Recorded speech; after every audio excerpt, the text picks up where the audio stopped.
This week, as you probably remember from last week, we're talking all about being super fans.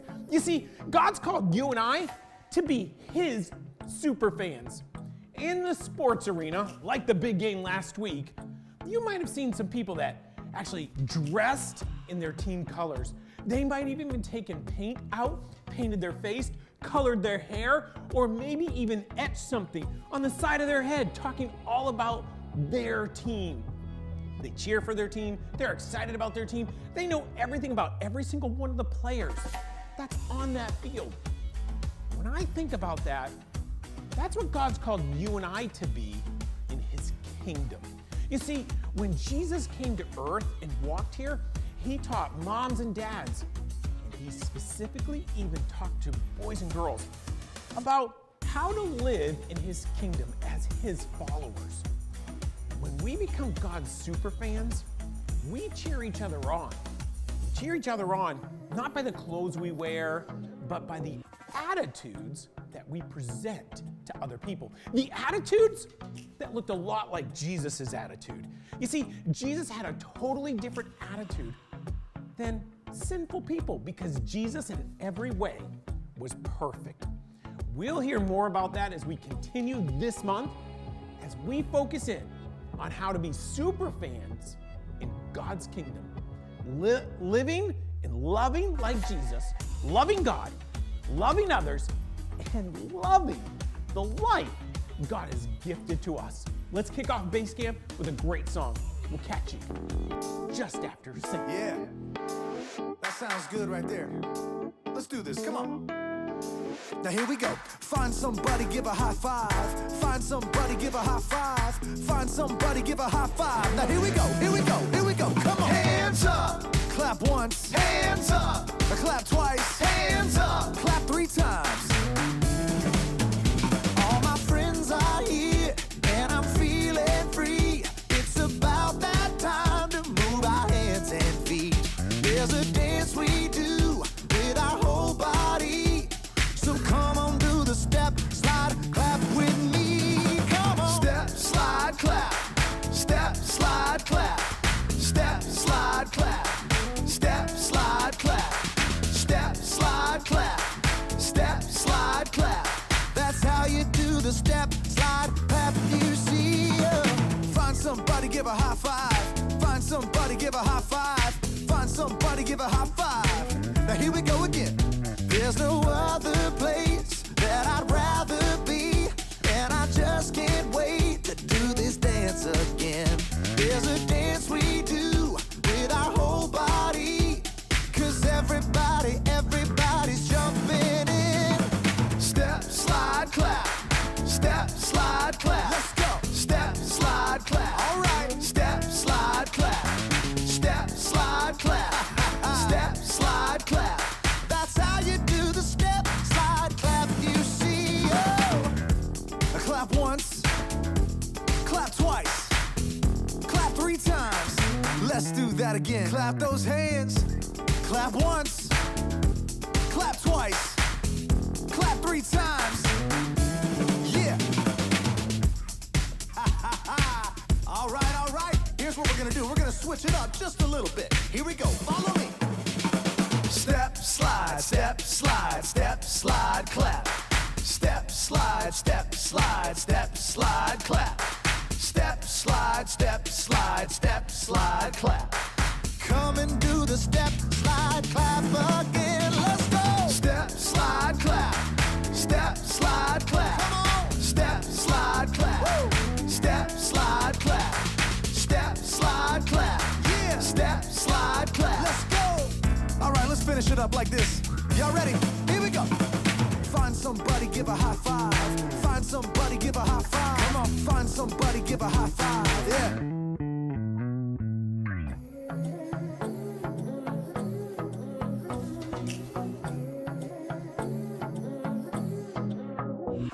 Got a rhythm in my heart and in my soul. Got a reason for this joy I can't control. I wanna sing, I wanna dance, and give everyone a chance to hear about this endless love I know. Oh, what you give to me is not for me.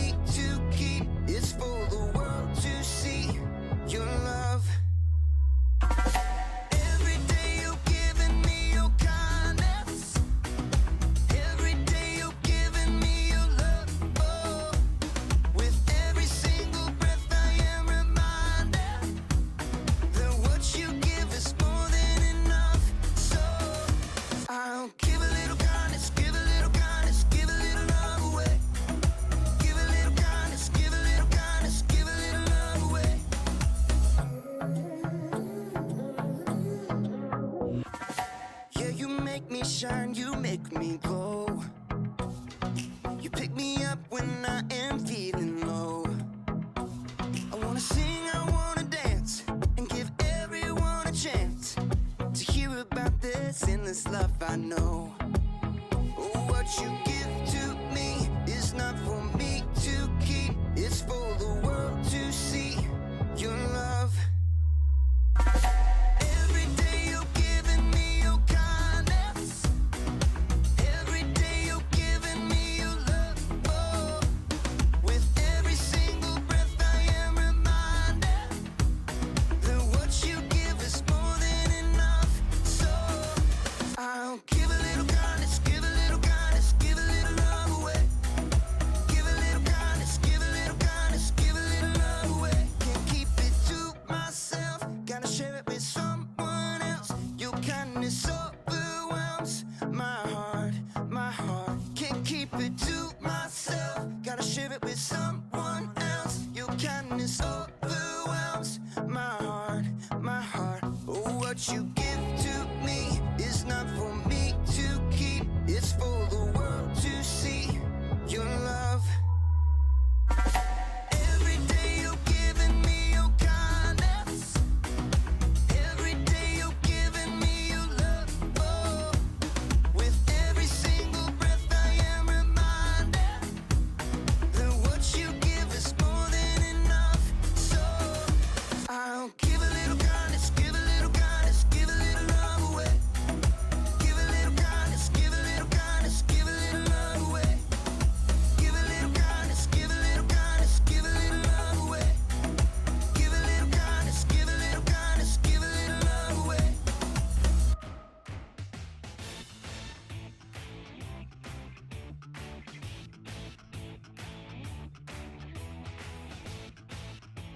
Hey, I'm Haley, and I am just performing one of my many duties as a super fan, and that is sending out fan mail. Special delivery! Ooh, see? Ta-da! Ooh, shiny. Yeah. It's important for my favorite people to know that they're my favorite people. That's part of kindness. Kindness is showing others they are valuable by how you treat them. Dear Kyle, I like your smile. You can shoot basketballs a quarter mile. Let someone else rebound every once in a while. Your biggest fan. But don't get me wrong. I'm not just a fan of famous athletes. I'm fans of all kinds of people. Dear Mom, you're the bomb. You're like the coolest.com. You make me want to shake a pom-pom.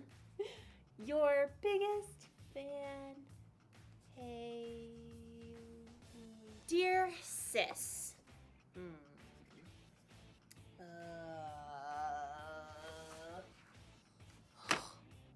Okay. Well, I'll tell you this. The annoying way you chew is something I don't miss. And your taste in music makes me want to hiss. Your sis. Hey. Did you ever notice that it's harder to be kind to the people that you're closest to? Well, as you'll see in today's story, sometimes the people we're closest to are the people who need our kindness the most. I should probably rewrite this card to my sister. Yeah. See you in a bit. The Bible. It's 66 books of history, stories, letters, and poetry that fit together to form God's one big story. The epic adventure of how He created us and loves us so much that He made a way to rescue us.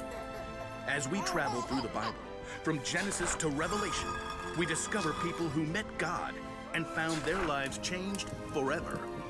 Now, for an amazing story. Inspired by the Book of Ruth. In the land of Moab, there lived a young woman named Ruth. She married a man from Judah and must have dreamed of a large family and many children. We'll name them Zeke and Hannah and... But Ruth's happily ever after ended before it began. Her husband died and his brother too, and that left Ruth alone with her sister-in-law Orpah and her mother-in-law Naomi, whose husband died too. I have nothing left. Naomi had come to live in Moab during a famine in Judah, but she had gotten word that there was plentiful food in her homeland again, so she planned to take a road trip.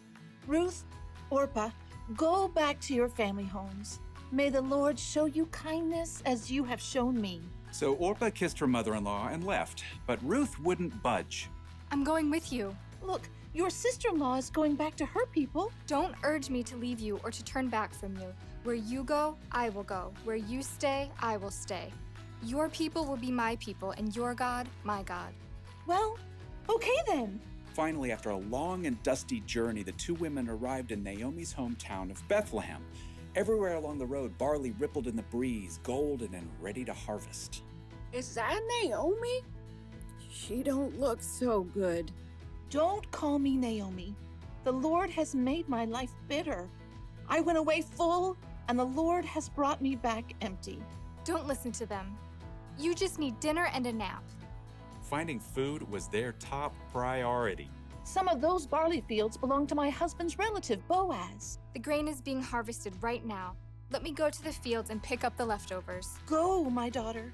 The law instructed the landowners to leave behind some of the harvest for people who needed food, so Ruth followed behind the harvesters, gathering every bit of barley that fell to the ground. Barley. Let's see. You can barbecue it, boil it, broil it, sauté it. Ruth worked hard in the heat of the day. In the afternoon, Boaz came out to survey the harvest. The Lord be with you. The Lord bless you! Boaz spotted Ruth hard at work and asked his overseer, Who is that young woman? She came back from Moab with Naomi. She asked if she could pick up the extra grain and has barely rested all day. Boaz was moved by Ruth's care for Naomi. He waded through the barley to speak with her. Stay here and follow along where the men are harvesting. I'll make sure no one bothers you. And when you're thirsty, you get a drink from the water jars. Why are you so kind to me, a foreigner? I've been told what you've done for your mother-in-law, how you left your homeland to come here. May the Lord reward you. Boaz offered Ruth bread and roasted grain to eat, and at the end of the day, she was able to bring a large amount of grain home to Naomi. So much food! Ruth continued to work in Boaz's fields until the end of the grain harvest, but even then, life would have been very difficult for two women living alone together. So Naomi laid out a plan for Ruth. I will do whatever you say. At the end of the harvest, the workers threshed the grain to separate the edible kernel from the straw. Then they held a big celebration. When the meal was over and the lights burned low, Boaz laid down near the pile of grain to sleep. Ruth arrived and approached Boaz just as Naomi had told her to do. She folded the blanket away from his feet and lay down nearby. Who's there? It's me, Ruth. Please give me your protection since you're responsible for our family. Boaz was surprised, but what Ruth had said was true. The Lord bless you. Don't be afraid. I'll do what you ask. Everyone knows you are wise and kind. Even though Boaz agreed to help Ruth, there was a family member who was closer than Boaz. So in the morning, Boaz set out to meet that man and the town elders to settle the matter. I will buy Naomi's land and also marry Ruth, if you will let me. Well, I sure can't purchase Naomi's land and take care of my own land too. So we're good? Go right ahead. Today, you are all my witnesses that I will buy Naomi's land and marry her daughter-in-law, Ruth. As soon as it could be arranged, Boaz and Ruth were married. Naomi came to live with them, and a short time later, Ruth and Boaz had a new baby boy. His name is Obed. Aren't you the sweetest little thing? So through the kindness of Boaz and Ruth, Naomi had a brand new home and a brand new family too. Everyone could see the difference in her face.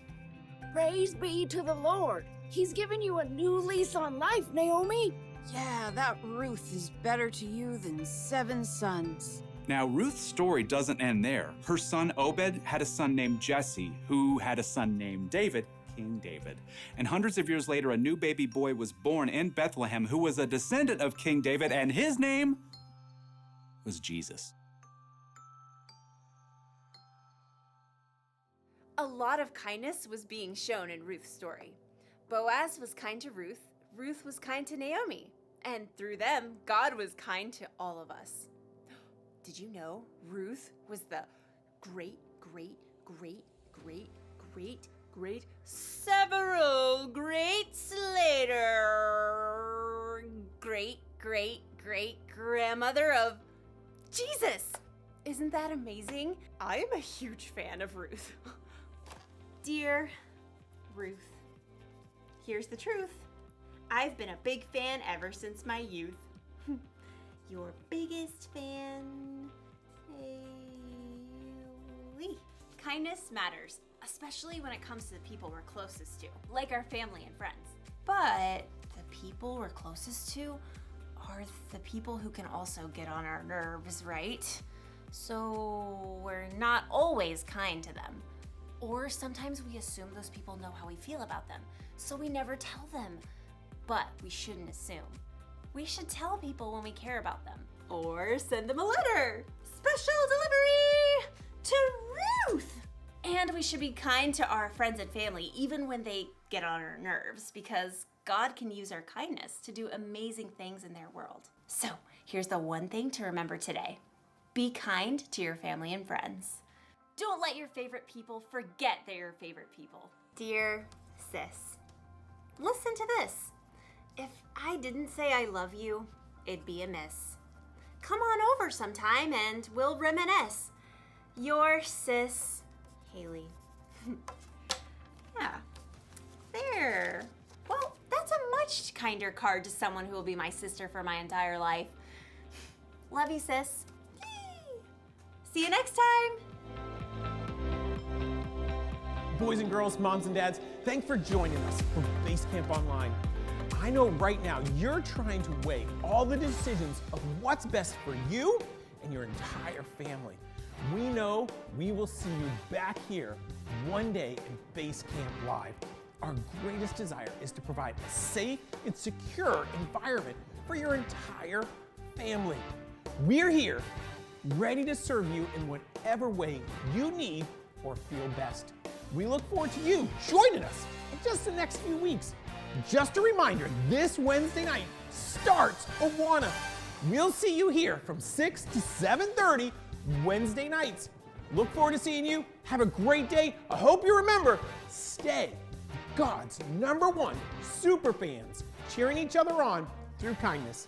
See you right here next week, Basecamp Live and Basecamp Online. See you later.